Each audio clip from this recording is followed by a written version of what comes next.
বন্ধুরা, good morning. দেখতে পাচ্ছ সকালবেলা চা বানাচ্ছি। তো এখনও চা খাইনি, এখন খাবো। তো আজকে কি রান্না করব?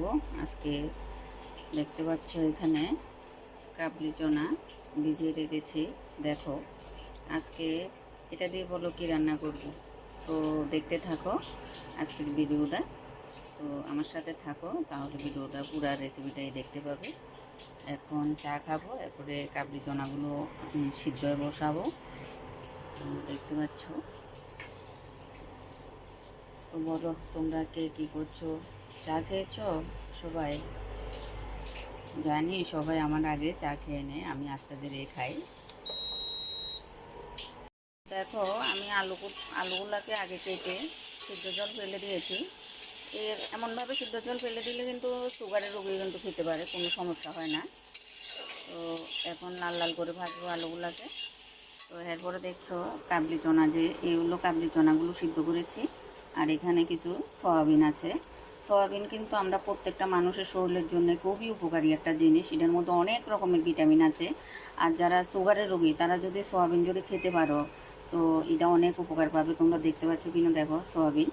তো সয়াবিন কিন্তু আমরা শরীরের জন্য কিন্তু খুবই ভিটামিন একটা জিনিস। তো এটা হলো একদম ঘরোয়া রান্না।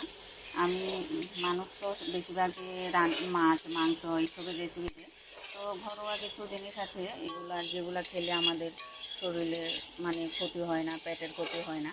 তো আমি এই রান্নাগুলোই বেশিরভাগ তোমাদের মাঝে দিতে চেষ্টা করি। তো জানি না আমার ভিডিওগুলো কেউ ভালো পাও কি না। তো কোনো দিন দেখি না কেউ কোনো দিন একটা কমেন্ট করে জানতে।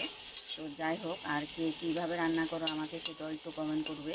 আজকে কাবলি চনা দিয়ে আমার রান্নাটা একটু দেখো। আলু দিয়ে, তারপর হলো গিয়া সয়াবিন দিয়ে রান্না করব, হালকা ঝোল করব। দেখো কেমন, সঙ্গে থাকো একটু। দেখো কড়াইতে তেল দিয়েছি, একটা তেজপাতাও দিয়েছি, এখন পাঁচফোড়ন দিয়ে দিচ্ছি।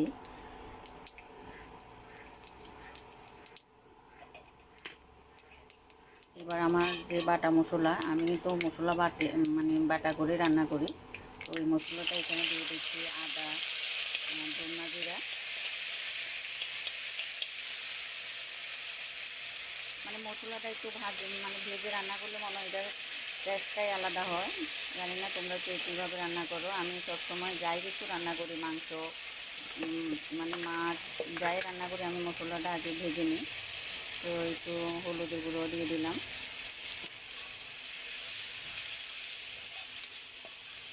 দেখো মশলাটার একটা আলাদা একটা স্মাইল আসে। একটু নুনও দিয়ে দিলাম। তো আমার এবার কাবলি চনাগুলো দিয়ে দিলাম, কাবলি চনা সয়াবিনগুলো দিয়ে দিলাম।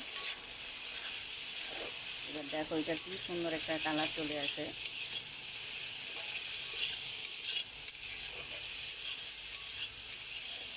এখানে আর কোনো মশলা অ্যাড করবো না, এবার একটু শুধু গরম মশলা অ্যাড করবো, এতটুকু।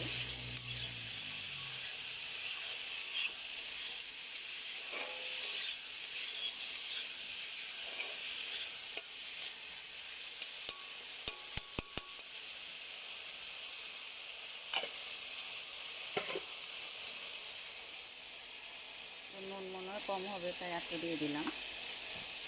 তো এটার মধ্যে আবার একটু চিনিও অ্যাড করবো, যেহেতু আমার মানে আমি সুগার না, তো তার জন্য আমি একটু চিনিও অ্যাড করবো।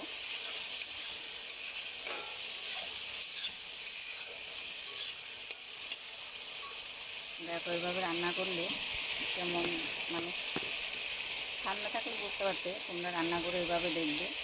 মানে এটা মানে স্বাদটাই আলাদা, টেস্টটাই না খেলে না করলে তো বুঝবে না।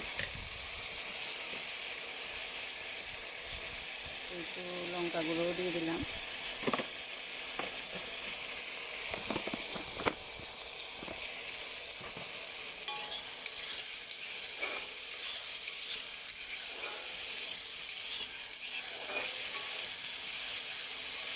এবার দেখতে পাচ্ছ আমার যে আলুগুলো ভেজে রেখেছি, আলুগুলো দিয়ে দিলাম।